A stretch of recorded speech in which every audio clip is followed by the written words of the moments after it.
எல்லாருக்கும் வணக்கங்க. நான் மணிகண்டன் பேசுகிறேன். இந்த வீடியோவில் கன்னி ராசிக்காரங்களுக்கு இந்த 2025ஆம் ஆண்டு மே மாதம் நடக்கவிருக்கக்கூடிய குரு பயிற்சி எப்படிப்பட்ட பலாபலன்களை கொடுக்க போகிறது அப்படிங்கிற விஷயத்தை தான் இந்த வீடியோவில் கொஞ்சம் டீட்டெயிலாக வந்து பார்க்க போகிறோம். நம்ம பண்ணுற வீடியோஸ் அப்படிங்கிறது உங்கள் ராசிக்கு தான், உங்கள் லக்னத்துக்கு கிடையாது. அதாவது கோச்சாரத்தில் இப்போ நடக்கிற காலகட்டத்தில் நமக்கு எப்படி இருக்க போகுது அப்படிங்கிறத தெரிஞ்சுக்கணும் அப்படின்னா உங்கள் ராசியை மட்டும் பார்த்தா போதும். லக்னத்தை பார்க்க வேண்டிய அவசியம் அப்படிங்கிறது கிடையாது. இங்கே நம்ம பார்க்க போகிறது உங்கள் ராசிக்கு தான். கன்னி ராசிக்காரங்களை பொறுத்த வரைக்கும் கன்னி ராசிக்காரங்களுக்கு இது நாள் வரைக்கும் 9ஆம் வீடு அப்படிங்கிற பாக்கியஸ்தானத்தில் இருந்த குரு பகவான் இப்பொழுது பயிற்சியாகி 10ஆம் பாவம் அப்படிங்கிற கர்மஸ்தானத்துக்கு போக போகிறாரு. 10ஆம் பாவத்துக்கு குரு அப்படிங்கிறது வந்தாலே பதவிக்கு இடர்னு சொல்லுவாங்க. அதாவது உங்களோட பதவி அப்படிங்கிறது பறிபோகும்னு சொல்லுவாங்க. பதவி அப்படிங்கிற பறிபோகும் அப்படின்னா அது நெகட்டிவான சைன் அப்படிங்கிறது கிடையாது. நீங்கள் இருக்கிற இடத்துல இருந்து அடுத்த கட்ட லெவலுக்கு போவீங்க அப்படிங்கிறது அர்த்தம். அதாவது ஒரு பதவியில் இருந்து அடுத்த கட்ட பதவிக்கு போக போகிறீங்க அப்படிங்கிறது அர்த்தம். சரிங்களா? உங்கள் ஜாதகத்துக்கு 10ஆம் பாவத்தில் இருக்கக்கூடிய குரு பார்வை அப்படிங்கிறது 5ஆம் பார்வையாக 2ஆம் இடத்தையும் 7வது பார்வையாக 4ஆம் இடத்தையும் 9வது பார்வையாக 6ஆம் இடத்தையும் குரு அப்படிங்கிறவர் பார்ப்பாரு.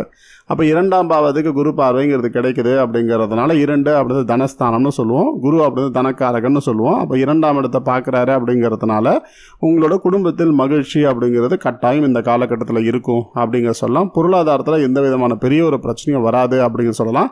அப்போ என்ன முக்கியமாக சொல்லலாம் அப்படின்னா உங்களுக்கு சேலரி ஹைக்கோட ஒரு நல்ல ஒரு பொசிஷன், நல்ல ஒரு ரெஸ்பான்சிபிலிட்டிஸோட ஒரு ஜாப் அப்படிங்கிறது வரப்போகிறது. நீங்கள் எதிர்பார்த்துட்டு இருக்கீங்கன்னா நிச்சயமாக அது உங்களுக்கு கிடைக்கும் அப்படிங்கிறத சொல்லலாம். அதே போல் உங்கள் ஜாதகத்துக்கு 4ஆம் இடத்துக்கு குரு பார்வைங்கிறது கிடைக்கும் அப்படிங்கிறதுனால 4 அப்படின்னு சுகஸ்தானம்னு சொல்லுவோம். குருவோட வீடு தான் அது. குருவோட வீட்டை குரு பார்க்கறது அப்படிங்கிறது பலம். வீடு வண்டி வாகன யோகம் அப்படின்னு உங்களுடைய ஜாதகத்துக்கு இந்த காலகட்டத்தில் இருக்குது. ஒரு நல்ல ஒரு மன நிறைவு அப்படிங்கிற உங்களுடைய ஜாதகத்துக்கு இந்த காலகட்டத்தில் கிடைக்கும். அதாவது நீங்கள் செய்கிற வேலை அப்படிங்கிறது உங்களுக்கு ஒரு பெரிய ஒரு சாட்டிஸ்ஃபேக்ஷன் அப்படிங்கிறத கொடுக்கும் அப்படிங்கிறத சொல்லலாம். கடன் வாங்கக்கூடிய சூழ்நிலை அப்படின்னு உங்களுடைய ஜாதகத்தில் இருக்குது. கடன் வாங்கி வீடு வாங்கக்கூடிய யோகமோ இல்லை கடன் வாங்கி கார் வாங்கக்கூடிய யோகமோ உங்களுடைய ஜாதகத்துக்கு இந்த காலகட்டத்தில் இருக்கும். தாயாரோட உடல்நிலையில் சில பிரச்சனைகள் அப்படி வந்திருக்கும். இந்த காலகட்டத்தில் அந்த பிரச்சனைக்கான சொல்யூஷன் அப்படிங்கிற விஷயம் கிடைக்கிறதுக்கு சான்சஸ் இருக்குது.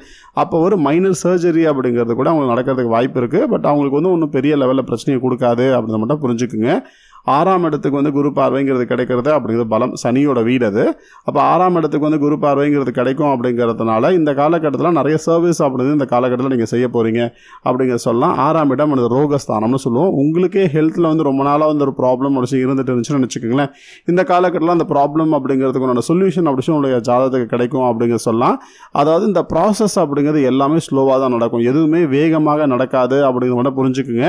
ஏன்னா உங்களுடைய ஜாதகத்துக்கு 7ஆம் பாவத்தில் இருக்கக்கூடிய சனி பார்வை அப்படின்னு ஒரு ராசிக்கு கிடைக்கும். கண்டக சனியாக பார்ப்பாரு அப்படிங்கிற காரணத்தினால எல்லா ப்ராசஸும் ஸ்லோவாக தான் நடக்கும். வேகமாக நீங்கள் நடக்கணும் இல்லை வேகமாக செயல்படணும் அப்படின்னு நினச்சிங்கன்னா அந்த மாதிரி நடக்கிறதுக்கு வாய்ப்பு அப்படி மிகவும் குறைவாகவே இருக்கும் அப்படிங்க சொல்லலாம். 10ல் குரு அப்படின்னு வரும் பொழுது உங்கள் ஜாதக அமைப்பின்படி நீங்கள் வேலை மாறணும் அப்படிங்கிற எண்ணத்தை உங்களுக்கு கொடுக்கும் அப்படின்னு நான் சொன்னேன்.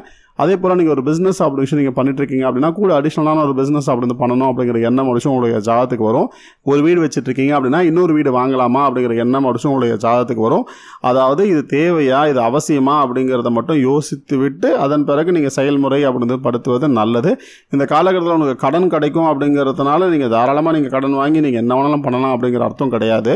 முதல்ல ஒரு செயல் செய்வதற்கு முன்னாடி இந்த செயல் நமக்கு தேவையா, நமக்கு சரியாக இருக்குமா அப்படிங்கிறத ஆராய்ந்து அதன் பிறகு அதை நீங்கள் இம்ப்ளிமெண்ட் பண்ணிங்கன்னா நிச்சயமாக உங்களுடைய ஜாதகத்துக்கு நல்லாயிருக்கும். உங்கள் வார்த்தைக்கு இம்பார்ட்டன்ஸ் அப்படின்னு உங்களோட குடும்பத்துலேயும் உங்களுடைய சுற்றுச்சூழலையும் கிடைக்கும் அப்படிங்கிற சொல்லலாம்.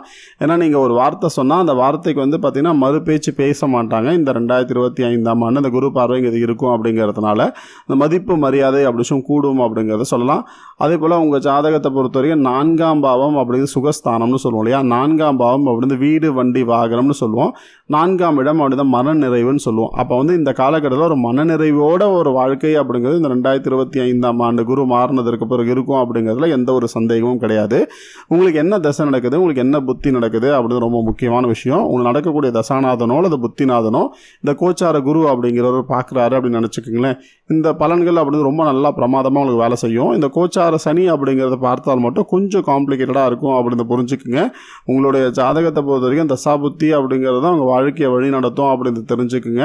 இந்த குரு மாறுறதோ இந்த சனி மாறுறதோ இந்த ராகுக்கு இதை மாறுறதோ உங்களுடைய வாழ்க்கையில் ஒரு 40லேருந்து ஒரு 50% தான் உங்களுக்கு பலன் அப்படிங்கிறது உங்களுக்கு கொடுக்கும். அதுலேயும் உங்களுக்கு குரு மகாதசியோ இல்லை குரு புத்தியோ நடந்துட்டு இருந்தால் மட்டும்தான் இந்த பலன்கள் அப்படி உங்களுடைய ஜாதகத்தை நீங்கள் அனுபவிக்கிற மாதிரி ஒரு ஃபீல் அப்படி நீங்கள் பண்ணுவீங்க அப்படிங்கிறத மட்டும் புரிஞ்சுக்குங்க. இந்த வீடியோ நிச்சயமாக உங்களுக்கு பிடிச்சிருக்கும் அப்படின்னு நம்புகிறேன். இந்த வீடியோ உங்களுக்கு புரிஞ்சிருக்கும் அப்படின்னு நம்புகிறேன். இந்த வீடியோ உங்களுக்கு பிடிச்சிருந்தா லைக் பண்ணுங்கள், உங்கள் மற்ற எல்லா நண்பர்களுக்கும் ஷேர் பண்ணுங்கள். இந்த சேனல் இதுக்கு நீங்கள் சப்ஸ்கிரைப் பண்ணாமல் இருக்கீங்கன்னா மறக்காமல் சப்ஸ்கிரைப் பண்ணிக்கோங்க. இதே போல் பல சுவாரஸ்யமான விஷயத்தை நான் நிச்சயமாக உங்களோட ஷேர் பண்ணிக்கிறேன். இந்த வீடியோ பற்றின உங்களோட மேலான கருத்துக்களை கீழே உடைய கமெண்ட் பாக்ஸில் தெரிவிங்க. உங்களோட ஒவ்வொரு கருத்துக்களும் எங்களுக்கு ரொம்ப ரொம்ப முக்கியம். நான் ஒரு 1500 வீடியோஸ்க்கு மேலே பண்ணியிருக்கேன். அதில் ரொம்ப முக்கியமான ஒரு 10-15 வீடியோ எடுத்து கீழே டிஸ்கிரிப்ஷனில் கொடுக்குறேன். மறக்காமல் அந்த வீடியோ பாருங்கள். நிச்சயமாக ரொம்ப உபயோகமாக இருக்கும். உங்களோட ஜாதகத்தை பற்றி தனிப்பட்ட முறையில் நீங்கள் தெரிஞ்சுக்கணும் அப்படின்னு விருப்பப்பட்டீங்க அப்படின்னா என்னோட வாட்ஸ்அப் நம்பருக்கு நீங்கள் தாராளமாக தொடர்பு கொள்ளலாம். என்னோட வாட்ஸ்அப் நம்பரும் உங்களுக்கு தெரியும், 9962410058. நன்றி, வணக்கம்.